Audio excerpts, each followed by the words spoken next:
Bon, bonjour, on est le 5 juin, 9h36. Euh, faire quelques trades en direct avec vous. J'ai une zone un peu intéressante. Voilà, donc on a connu des périodes un peu compliquées en ce moment. Mais alors pourquoi c'est intéressant sur le plan graphique à cause de ça? Extra trend ici, ok, MM20, on est en 15 minutes là. Et puis on est sur une résistance ici. Donc ça monte, ça descend, ça bloque, etc.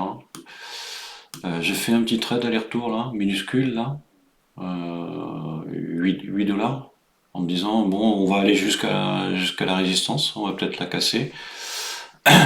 Et ce qui est intéressant c'est aussi cette résistance ici qui est la résistance ou support jour, hein, selon comment on veut là, 30 152. Donc la question c'est effectivement bon voilà on y va.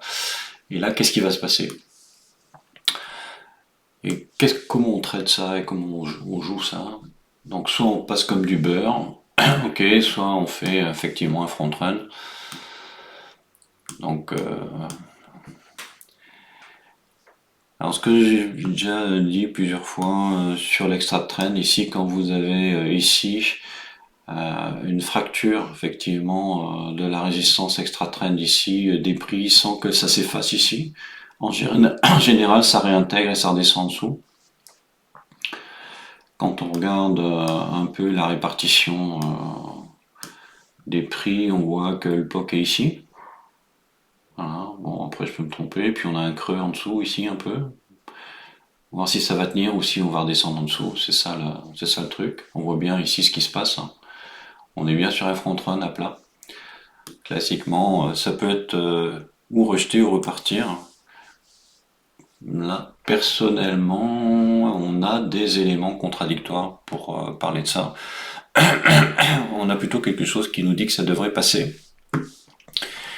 Si on regarde le 500 tick, ici, pareil, on a la MM200 qui bloque ici. On a vraiment toutes les conjonctions. On a le jour, on a la MM200, oui, on a plein de choses. On a l'extra trend. Tout nous dit qu'on est sur une zone de résistance. Donc on risque de faire du yo-yo ici. Et la question est toujours la même, c'est à quel moment on se dit c'est passé et je prends la suite. Ou bien quand est-ce que je suis rejeté et que ça redescend éventuellement jusqu'ici. D'ailleurs là on voit bien, ça casse. Ok, pas d'inquiétude, ça me paraît pas... voilà.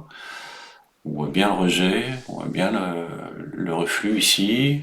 Et ce qu'il faut mesurer, c'est l'amplitude de ce rejet ici pour pouvoir décider de ce qu'on fera.